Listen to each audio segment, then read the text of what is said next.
This is an issue. I mean, the media has really taken to specifics, facts, timing, and the doctor is meeting each of these head on by saying we've made a mistake, we've interviewed the wrong people who've only known him since he's a changed man. Right. You know, with higher standing in the polls comes higher scrutiny by the media. That's what we're seeing from CNN today in this really impressive investigation by Scott Glover and Maeve Reston. They've spoken to 9 different people who knew Carson at the time. And although Carson is saying that these people didn't know him until after this moment where he changed, this awakening he had, actually some of the people interviewed actually did know Carson in elementary school and in middle school. So some were high school classmates, others did know him when he was younger. He mentioned the ages 13 and 14. Some of these people interviewed in the story did know him before he was 13 years old.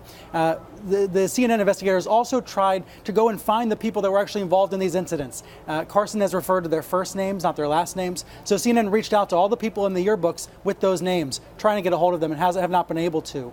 Essentially, there's not a lot of supporting evidence for the stories that Carson told in his autobiography, but there are these people who say actually he was a bookish kid. He was described as a quiet kid with the pocket protector, that's the image that endures in Carson's hometown of Detroit. So what we're seeing here is what we always see as candidates rise in the polls, more scrutiny on their stories, in this case on his autobiography, which is 25 years old. And that is one of Carson's responses. We're talking about things that happened 50 years ago. So obviously a lot of time has passed. So what I want to do now, if I can, Brian, and if you'll indulge me, we were in commercial break. We came out of commercial break right into that news conference as it was happening. It was very ad hoc. We weren't expecting him all of a sudden to be taking these questions in the middle of a media scrum, but we did not get live his first response to the CNN question about the investigation that CNN's been doing. So I want to run that, and we'll talk about it right afterwards. Take a look.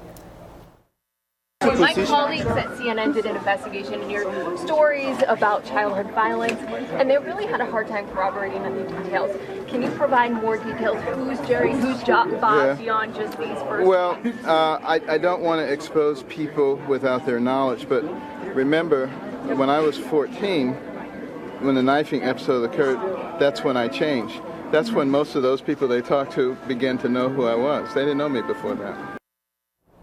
So there you have it. That's sort of a repeat of another question later on where he says he was about 14. But Brian, he later said one of the first instances of violence was when he was about 7 or 8, and that would put him in grade school. That would put him in elementary school. Sure. Yeah, and some of the sources CNN was able to reach knew him in high school. Others knew him earlier on. And we should be clear, none of the 9 people that are interviewed in this exhaustive story, it's an excellent read on CNN.com, none of them directly challenge Carson's story and say he's lying. They're not saying that. They're saying they don't recall it. They don't know about it. They say some of these stories would have been known to everybody in high school if they had happened the way that Carson says they did. So that's the kind of scrutiny that's being applied here.